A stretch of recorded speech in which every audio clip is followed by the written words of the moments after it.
Hey, so I've had you on a few times now. Maybe you could just do a quick introduction. Hey, I'm Paul Len. I have been on twice already. Um, I met Ciro in Philadelphia at one of the DeFi Philly meetups, and I've been kind of running a small community here since then called Black Space.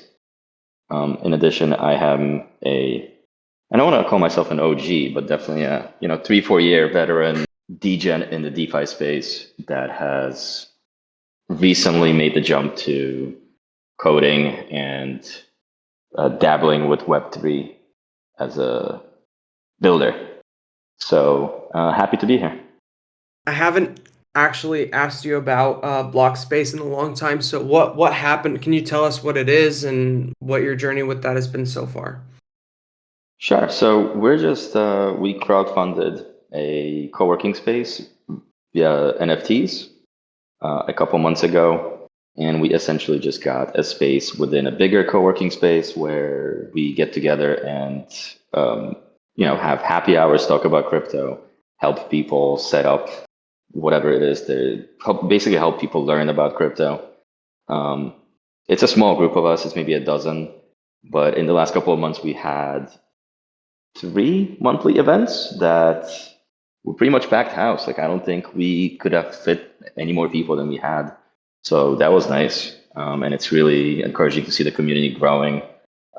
Definitely as the price of Bitcoin goes up, more people are interested and more people are seeking out this kind of community. And I'm happy to be able to kind of help new people on their journey to become, I guess, their own bank or whatever you want to call it. Obviously, some people are more interested in art and NFTs or just building or just holding Bitcoin or speculating in prices.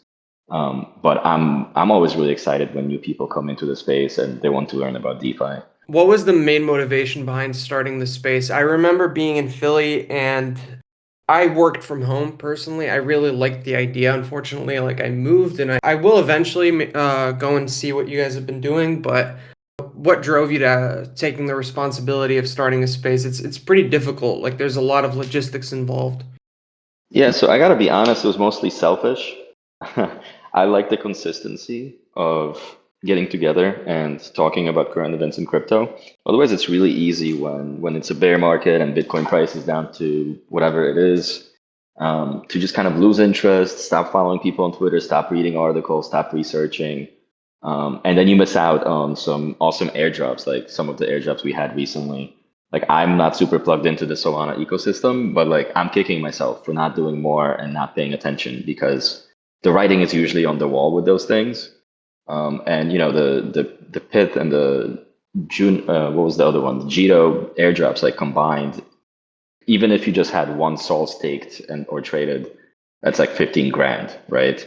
Um, so all it takes is a couple of happy hours, hear about the right thing, and it could be a significant amount of money. I mean, 15 grand is not a life-changing amount of money, but if all you did was show up to a happy hour, heard about it, and then stake 1 ETH, a couple months down the line, you get a nice airdrop like that. It's definitely worth your. I mean, I unless you're a millionaire or a CEO, like I think it's worth anybody's time, right? Um, Not to mention just like the learning experience of it. So for me, it was very selfish. Like I want to be plugged in. I want something that keeps me consistently engaged. I also just like the idea of having a space and working around other people because, like you said, working from home can be challenging, can be distracting. So that was my main motivation. My secondary motivation was to just like introduce more people to crypto, to coding, to blockchain in general. And it's been going. Beginnings are always hard. It's definitely a lot of the same people that showed up in the first couple of months. But recently, it's been really encouraging seeing new faces and people like coming in here with very little knowledge and asking the right questions and getting the right advice. That makes me feel really good. I want to go into the challenges of this process in a bit, but one thing you mentioned about being plugged in, I'm very plugged in, but I find myself like siloed in the Ethereum or EVM community. and I missed a lot of money because of it. Like that, there's a lot of these.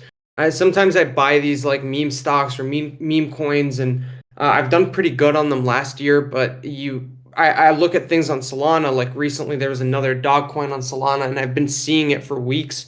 And I just kind of ignored it, and it's thousands up. It's very discouraging to know that, like, you could have at least a little bit of an idea, but without somebody guiding you through it, you probably won't end up doing it. So I like that you mentioned that. Would you be able to like walk me through some of the challenges that you've had? I also started my own meetup about a year and a half ago here where I'm living now, and I have like 1,500 members on the app, and maybe like 20 to 50 people show up per meeting. But I personally, like, besides starting it and maybe being there sometimes, I kind of gave the responsibility out to other people. I just didn't want to handle it. Maybe I can hear a bit about your challenges and see what other people around me are going through. Yeah, so I think the main challenge was that I was being ambitious about it. I really wanted our own space, so like an office, like a more professional setting, rather than just like getting together at a bar and whipping out your laptops. Which, especially when you're dealing with money and ledgers and Bitcoin in general, like it almost doesn't feel safe, right? You don't want like some random people coming up to you and like seeing that you're moving a whole bunch of money around and maybe doing like what's it called, a hammer attack, right? So I really wanted like a private space, like an office where it's a little bit more professional, a little bit more safe, and people could actually bring their laptops, bring their ledgers, and try to do stuff on chain. Um, and with that, it's like you need to put down a deposit, you need to have enough monthly like contributions to pay the rent. So that was definitely the biggest challenge, to actually get people kind of excited and not just say that like, oh, I'm excited, but also buy that NFT and help me crowdfund it. That took a while. Now that we got going, I mean, I've still definitely kind of filled the gap in the monthly rent, but I get a lot of value out of being here, and I get a lot of pleasure out of providing the space to maybe other people who only use it occasionally and maybe not necessarily want to pay every month. And then beyond that, it's just like sometimes it's a little bit like herding cats, right? Like you can put on a great event, and it's just like getting people to hear about it, or getting people to actually make the trip down here and meet up is sometimes challenging. So you went through with the crowdfunding strategy of like having them buy NFTs, and then those NFTs are your membership. Are you doing the like? Did you do enough crowdfunding initially to cover a few months or a year in advance, or was your strategy right now more like every month you try to collect enough to keep it going? So we collected enough for 3 months, almost 3 months, I think. Uh, and then once the 3 months were up, some people were like, I really don't use the space enough. Like, I don't think I'm going to like sign up on a monthly basis. Others did, and that like probably the first month after the first 3 months was the toughest, where I kind of had to make a decision, like, hey, that am I gonna re-sign this lease again for another 3 months, because the space actually gave me that option. But I knew that I'm taking on kind of a risk, right? Like if more people drop off or people don't sign up for the monthly membership, then I'm on the hook for the full amount. But luckily there's some good people in Philly that helped me make this happen. And with time, more people signed up, and I think we're in an okay place now going forward. And I really hope that we keep it going. Have you seen a significant change in the environment since maybe 2 years ago? Because I remember like the 2021, obviously everybody was super hyped about things, and there were a lot of people showing up to those meetings, and eventually it kind of cooled down once the market turned around. Have you seen like a recovery? It's hard to compare. I think what we're doing here is I think it's a bigger obstacle for people, because just going to a bar for where anybody could kind of walk in and participate or is probably easier for people. Going into like an office space where maybe they don't know anyone, they just heard about this meetup online, is probably like tougher for a first time person. So it's not comparing apples to apples, like the with the meetups that we used to go to together. But that being said, like I think there's definitely less people interested right now than there were like in 2021, right? I mean, 2021 when like crypto just went up parabolically, like everybody wanted to learn about it. Everybody wanted to hear about it. People were seeking out these events like crazy. It's definitely cooled off now, but I could even say like between November, I guess, when the mini rally started till now, there's been a significant increase in interest. It's a shame that it really has to do with like the market conditions because there's a lot of interesting people in this space and it attracts it attracts interesting people in my opinion, but having the excitement about it tied to the prices is a bit of a shame. I've been really struggling with this, so I started like my meetup and I wanted to I never really had the intention of just sitting in bars. I really don't like that. I mean, I enjoy sitting in bars. I just don't like that being my only social contact with people. I'd rather meet people on different terms. So maybe we educate, get an education together or like build something together. And I've found it hard to convert people from one space to another. I think maybe I just went too far down the social, event route to move it now. And I commend you for what you're doing. I think maybe you started it off properly. Compared to me, I've just had a really hard time getting that conversion happening. Um, I wanna, I don't want to jump around before I let you have a word. So if you have anything to say, let me know. Nah, it's definitely been it hasn't been super easy to get this started. But I'm very appreciative of everyone that's supported the idea. And I really hope that with time it's actually going to become much bigger than it is now, and I'm excited to see where it goes. Me as well. I hope I can get to Philly soon and get a day to see what's been happening there. In regards to your learning process, I don't think we mentioned it last time we were on a call, but and doing this podcast, you've been learning to code. I want to hear a bit about your journey. What made you like double down on it? I know you've been wanting to do so for a while. What was like the final trigger that made you do it consistently? So honestly, the final trigger has been ChatGPT. Um, I had a job interview where I needed to, I guess, like do some stuff in Python. And I have some basic programming background. Like I took a class in high school, I took a high class in college. Like I've built websites in the past, like with WordPress, which isn't really coding, but like, there's a little bit of PHP that like you pick up along the way just to run your website, right? Um, so once I had to learn Python a little bit to just like basically create visuals for data. And I started plugging things into ChatGPT, and it was just so easy. I mean, like, hey, here's the Excel file, the data. I want to make a bar graph or whatever, like using Python, and it just like comes out. You copy and paste, and it works. And it's like, oh shit.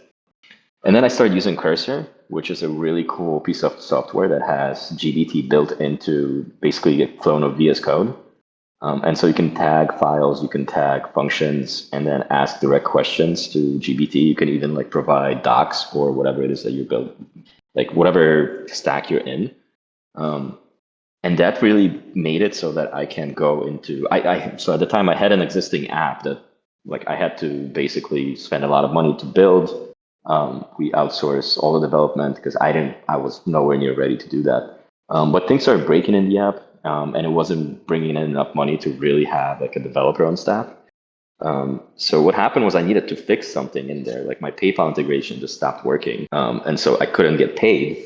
Which that's the most important thing about this app. Like if I can't get paid, it's useless.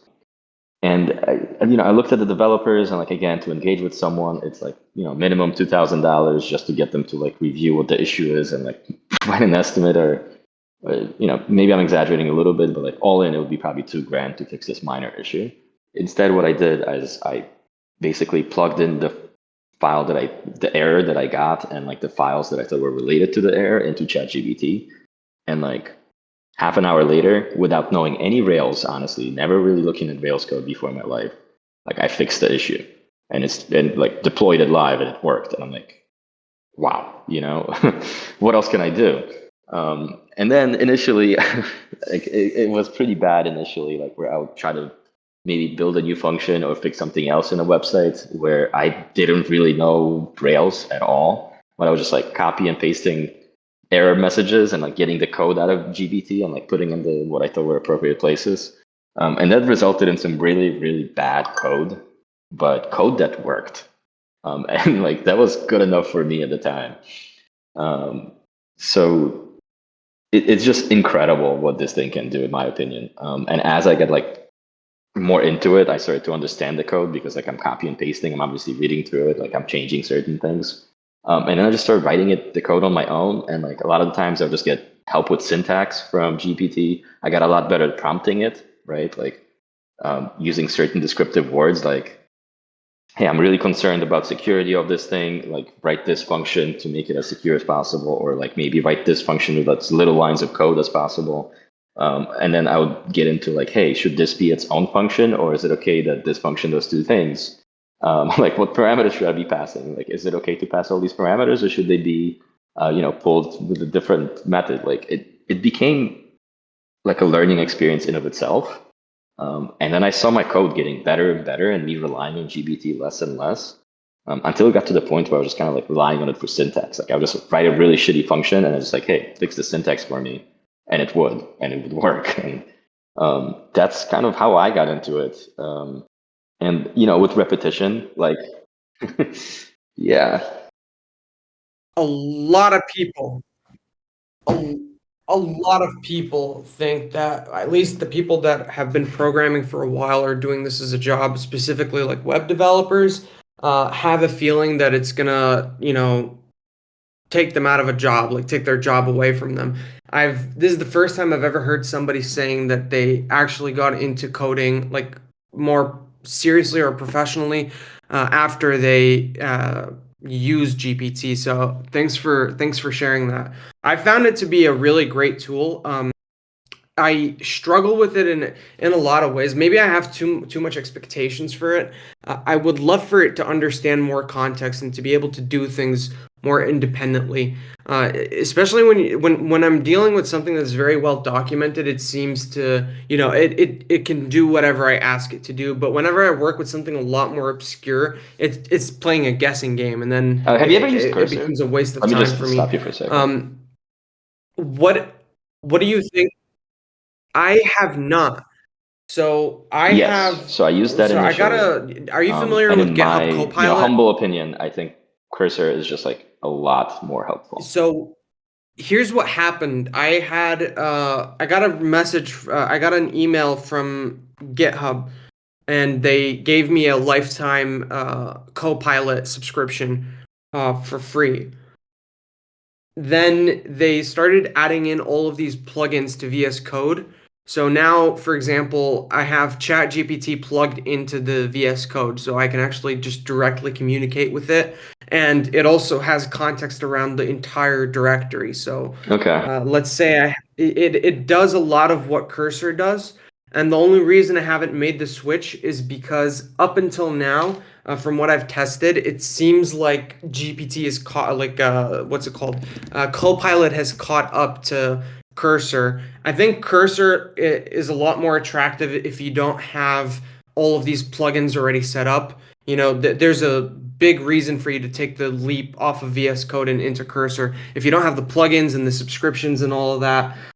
Thankfully for me, after what I've tested, it seems like it's doing almost everything. And Okay. I've also noticed that I've tapered off of GPT lately. When it first came out, I was using it every single day, and now I barely go on there once a week whenever I hit something super challenging.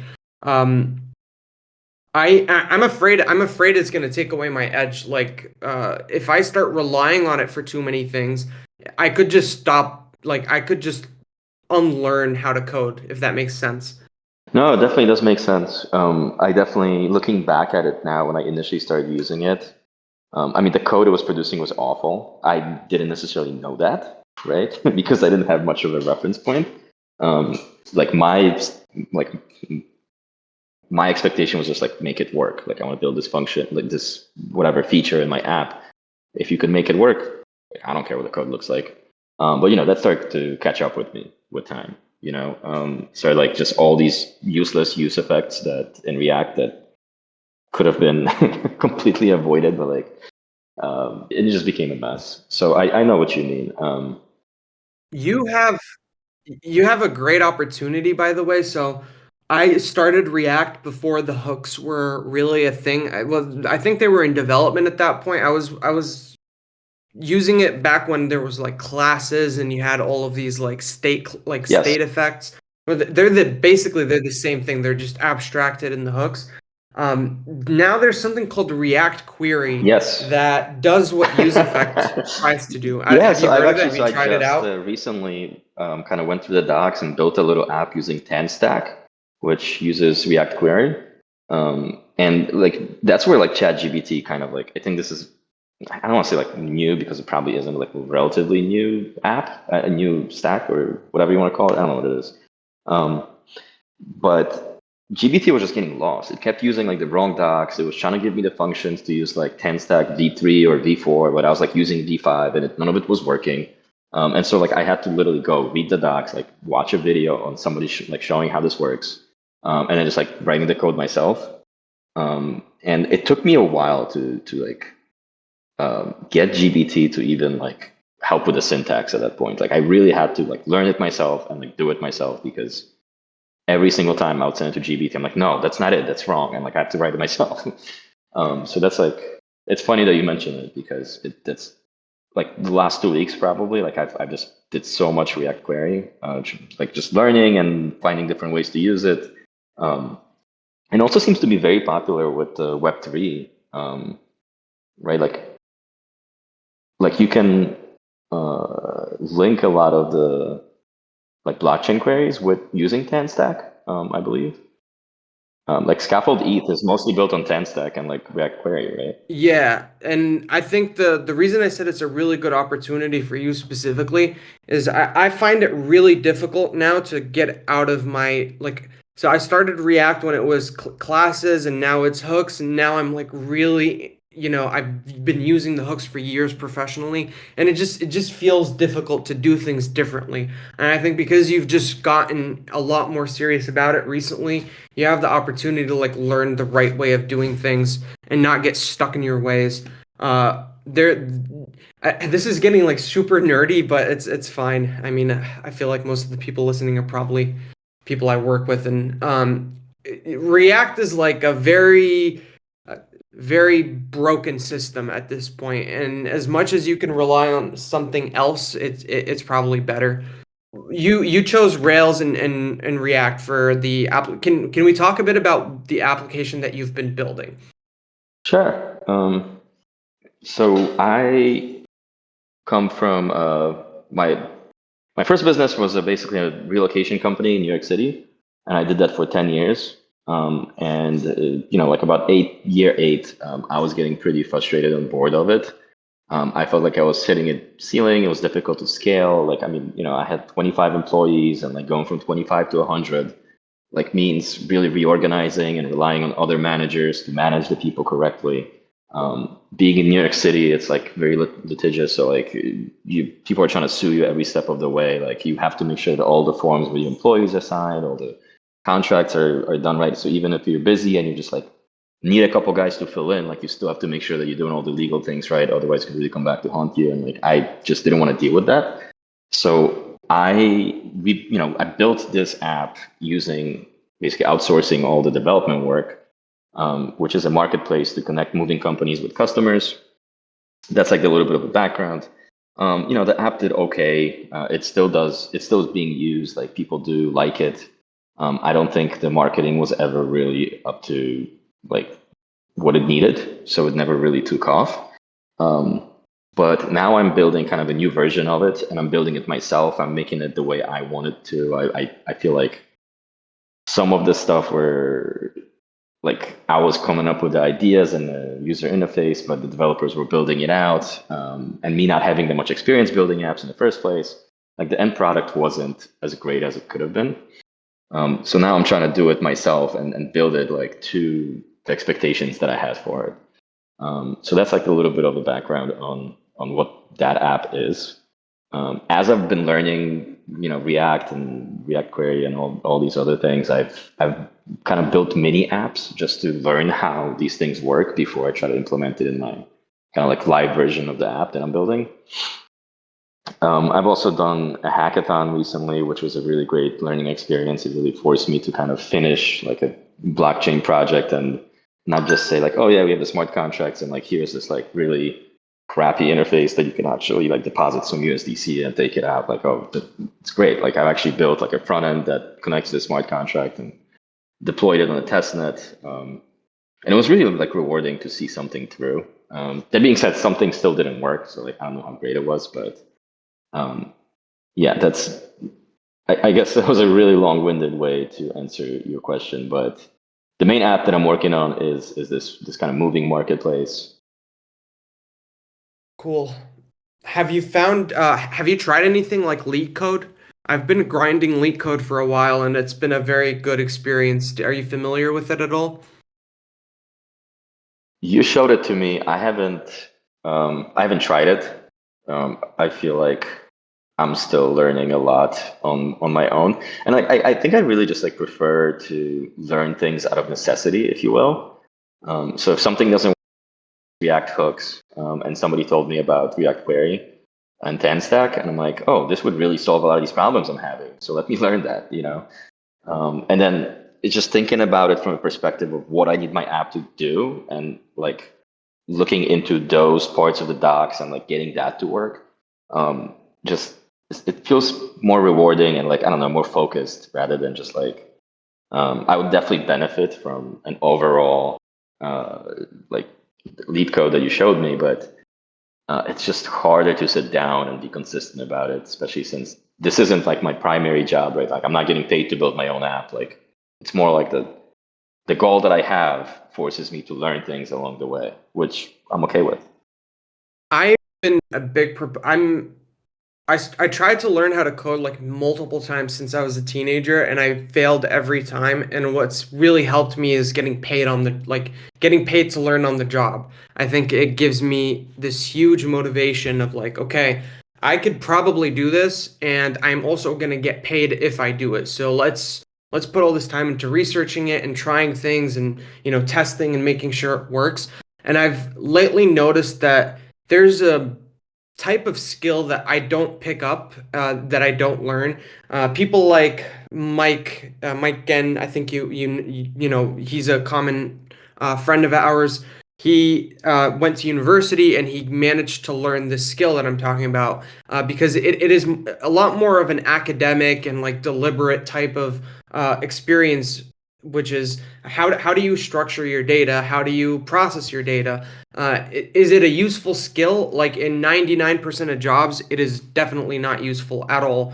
But it teaches you how to think differently. So I've been just trying to get into that mind frame of, taking things a bit more seriously and trying to learn why things are a certain way and how to make things better through. And Leak Code has been very helpful with that. And it's also like a huge motivation boost for me. I'm shilling it because I think a lot of people would not only benefit from a code perspective, but also from like a thinking. Like it changes the way you think. You take time and you appreciate how did we get to the point where React does all the things that it does. Most people will never understand that because they don't need to, and I've been enjoying trying to go deeper into things. Here's a question for you: would you do it as your main job if you had the opportunity? Like if there was a job that would hire you for at your current skill set, would you let go of something else and take that on? Yeah, that's a really difficult question to answer, and I've been kind of trying to figure that out for myself. Um, I think if it was a blockchain project that I can contribute just with my coding skills, I'll be much more inclined to say yes. Let me get the experience. Let me like hang around these people building a real blockchain application. I see a lot of value in that. If it was just like a regular Web two like large corporation that needs something built, like I don't think I'm at that point in my life where I want to do that. Like I want to be a part of something bigger and like definitely my entire life I've been an entrepreneur, and it's difficult to just like give that up to have a job now. But you know, life forces you to do certain things. Like maybe if you know, I have a kid and my time is limited, and I realize like I don't have the passion or the time to do my own thing. Then at that point, like yeah, I'll take a job. Like I actually enjoy doing this stuff. Like I enjoy front end, I enjoy back end, I enjoy learning how to code. I think I'm just like, very quick to learn these things. I've realized, and that's very rewarding in of itself. So I potentially would, but I don't think I'm there yet. Like for now, I still do want to kind of grind and build something of my own. It's funny that you have the insight to mention like if you have a kid. I've been working in blockchain at least since like 2022, almost full time now. And like right now I'm full time, and I've kind of have reversed my way of thinking. So I wanted to work in this space because I believe in it. I suffered from a lot of the issues that blockchain tries to solve. Like I'm always in a different country, so how do I maintain my finances? You know, some countries require this setup for you to have a bank, or you need this piece of paper that takes 6 months. And it helped me solve a lot of my problems and get to a point where I'm very comfortable and happy in my life. But I also noticed that it seems 90% of the projects in this space don't necessarily have a purpose. It's really hard to find a project that is actually useful on a mass scale for almost everybody. Like Binance, for example, that does that, right? Like Binance, millions of people use it. It's their entry point. They use it to invest and save their money. MetaMask is extremely important. Safe, you know, you could argue that it's important, although it's a lot more niche.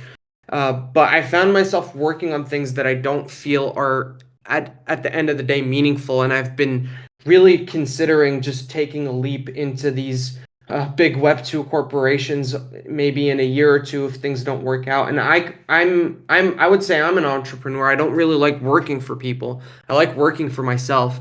But I noticed that there's a big cap on how far you can go in this space. It's not big enough, and the skills that are required are not general enough that you can do something super impactful to the world, unless you're like one out of maybe millions of people, like a Vitalik, for example. And I don't mean that to discourage people. I feel like a lot of this stuff is very useful for the people that need to use it, but there's definitely a limit. Have you ever thought about that? Like, how do you feel like this space uh, is limitless in its potential? Yeah, so there's a lot to unpack there. First of all, I strongly agree with your take that like 90% of the stuff that we're quote unquote building in blockchain is just freaking useless garbage. I mean, all these people are building and they're just copy pasting another dog coin. Like you're not really building anything, dude. Like, but you know, that's my personal opinion, and I'm sure a lot of people would disagree. Um, but to move on to the second part of what you said, like, you know, be the change you want to be the one in a million. You know, aim high. If you don't see other people building meaningful, impactful tools in crypto, think of one and do it. And you know, maybe it's there's no product market fit right now because crypto is still new and the user experience is not what it should be, and we've kind of been repeating the same stuff for like 2 years now. But the reality of it is like I personally believe that it will change. Maybe it'll take 2 years, maybe it'll take 5 years, maybe it'll take 7 years. Who knows? But I do think eventually people will start using this stuff a lot more without maybe even realizing they're behind the rails. It's actually crypto and blockchain. So build for the time when people will come and will be using this stuff. Like build something useful, right? Um, it's definitely possible. Like I know it is. Like even for me when I'm working on my moving app, a lot of the times I think um, you know, I'm using PayPal and like people are still using credit cards to pay each other out there, even after they connect through my app. Like this is such a natural fit for crypto to help with those payments, and for me to get paid and maybe like even issue like a reward to my users that allows them to maybe vote with their token on certain decisions within the app, like decentralize this whole marketplace. Maybe we can even do something where like people who have completed moves through the marketplace and like maybe other moving companies could have some kind of a voting stake, and like in case there's a dispute between the merchant and the user, right? Like somebody's move doesn't go well, and they maybe each the moving company and the user could present their case, and like token holders could kind of decide like, hey, who's right, who's wrong in this case, right? Um, so there's a lot of cool stuff you can do with crypto. It's just like people aren't using it yet. So like I can build this most robust, beautiful app, but like right now, 99% of the people out there, they're not ready to pay with USDC for their move. They need to pay with a credit card. Like that's what they understand. That's what they know. They're not going to set up MetaMask and connect to my app using a wallet. Like unless you're already doing that, I'm not onboarding you using my moving app, or at least not right now.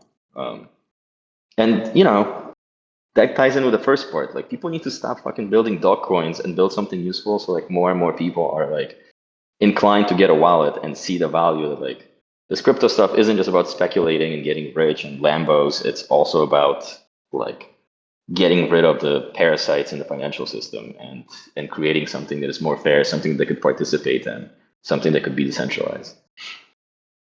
See, in that regard, I really do believe in the mission and the dream of it.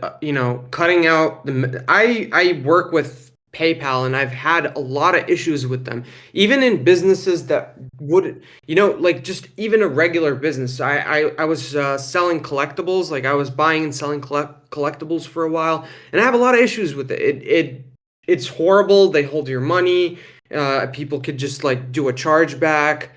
I struggled with it in a lot of different ways, and this is a safe business. When you start moving to businesses that are legal but not necessarily approved by our financial system, it gets even more complicated, and there's a lot more, leeching happening, and um, there's a huge imbalance of power between both the seller, the buyer, and the actual company itself that's providing these services. So the dream of it is there is okay, we want to give people more freedom and more access to tools without restricting how they can act.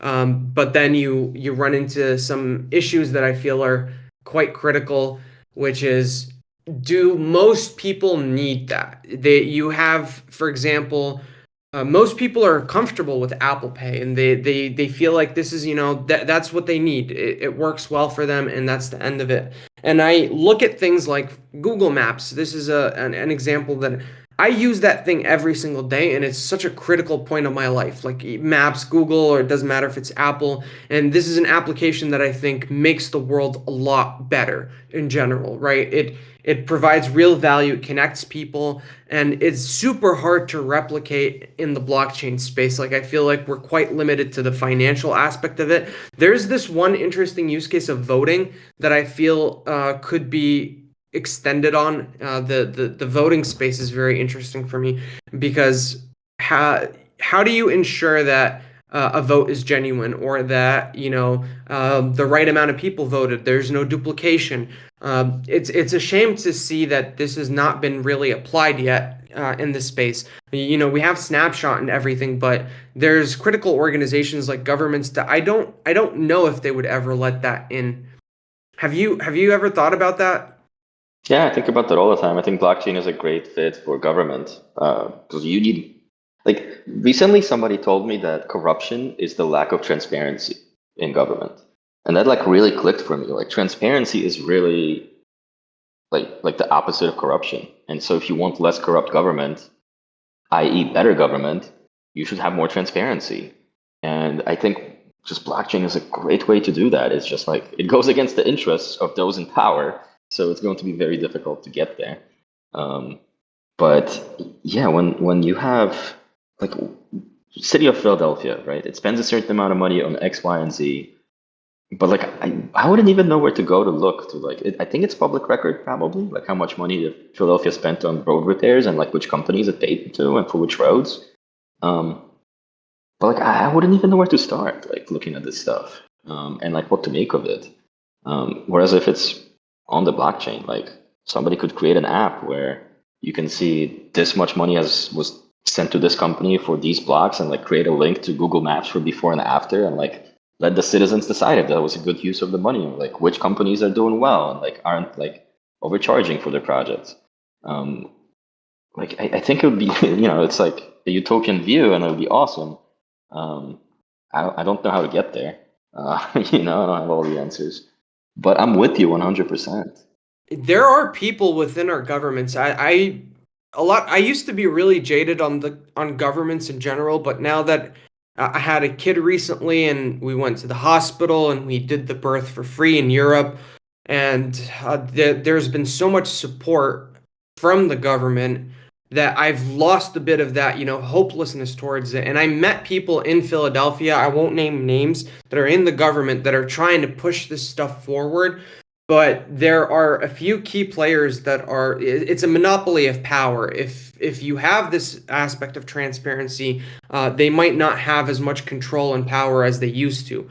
And then you end up with the issue of like, all right, how do you convince them to let go of this, like stop gatekeeping and start integrating with things that make it clearer where things are going. I think in general, like the same problem that PayPal and banks go through, which is this insanely, like it is a simple service, but there's so much roadblocks and complications and obscurity. That would be solvable by blockchains, but you have to get people to agree to it, and I think that's where it's a big social problem, much more than it is a technological problem. Uh, I want to I want to talk to you about chess for a bit. So, I've been getting into playing chess a bit more. I find it to be a very fun game. It's not boring. Like I've played a lot of video games, and after a few hours, they get boring. You have a pretty good score. I mean, you probably have a better score than 90% of players. When did you get into chess? Why do you still play it? And yeah, we'll go from there. That's a funny story. Why I got into chess is because when I was a little kid, like probably 7 or 8 years old, I was very, very hyperactive. And so like I was always like coming home with a bloody nose, or like I fell off a tree, or like got into a fight with a bigger kid, or something silly. Like I was just always kind of like quote unquote in trouble. I mean, really, I was just being like an active kid. And so my parents were like, what do we do about this? And my mom figured that like she can sign me up for chess and nothing could possibly happen, right? Like it's gonna calm him down. Coincidentally, like 3 weeks after I started going to a chess club, I got into like a shoving match and like I cracked my head open. I was at the chess club, which is kind of ironic. But that's how I got into it. I was a very little kid, and then like there was a lot of local like little tournaments, so like I got to travel a little bit with my parents, and it was like a thing to do, and it was fun. And the kids pick up chess really, really quickly. Like there's just something about it that like that young brain, like just kind of like similar to language, where like a 7 year old can go to a different country and like learn the language in like a couple of weeks, and you don't even like how did that happen? Chess is kind of similar. Like even now, I sometimes I've played like kind of little kids who are just like so incredible at chess. Like I like they can't probably write very well, but like they're good at chess. It's incredible. So that's how I got into it, and it's just kind of something that stuck with me. I think every couple of years I probably go back to it, and just when I'm waiting in line for something, I'll start a chess game on my phone and go just roll with it. Do you feel like it's kind of shaped the way you strategize about things? I really feel like there is a connection between playing chess and strategic thinking and like long-term thinking as well and pattern recognition. And I don't really know if it's something that's transferable. Like, is it a skill that can affect your life in business and relationships? Or is it just like a game? Like, am I looking too much into it? I think this is because a lot of people associate being good at chess with intelligence. And while I think part of that is true, maybe intelligent people will try to be competitive. I don't know if it's an intelligence thing or if it's just like a habit. What are your thoughts on it now that you've been probably playing this for like 20 plus years? Yeah, probably like 20, almost 30 years at this point. So I don't think chess skill itself is like transferable to anything else. Like I don't think being good at chess and strategizing on chess would make you like good strategizing at a company or like even a different game, to be honest. However, I do think if you are good at learning, you're going to be good at chess, like the pattern recognition, right? Like being able to quickly like just get a piece of advice in chess and be able to remember it and apply it to future games. is that's maybe a skill that's transferable, right? Like just taking advice and like understanding that like you can keep playing chess for years, and you're not going to get much better. You're going to hit a ceiling. You're going to kind of hit like maybe the 1200 LEO ceiling. And until you like kind of sit down and study the game to a degree, like learn some principles, learn the openings, like you can play a million games and you're just going to keep like you're just not going to get better. Um, and that's something that chess could teach you. You know, like take advice from other people. Don't stand on the shoulders of giants, right? Look at that game in a tournament where people who are really good are playing and like figure out why they need each and every single move. Like sit down and spend hours doing that. And that's going to make you a better chess player than playing 10,000 games without actually studying. This is exactly what I was trying to say about Leak Code. I think this is like a perfect vehicle to get my message across about that. I've probably contributed to like 30 different projects that have active users. And I feel like my skill level was very capped at a certain, I could do use effects, I could build sites, I could maybe connect some services and but there's a cap that you hit because you need to actually sit down and study and learn patterns that other people have been through before. And it's not something that you would by yourself fall into. For example, openings a lot. Like I was always playing openings randomly. I just do whatever. I knew maybe the scholars mate, and but you don't catch anyone that's actually played any chess with that.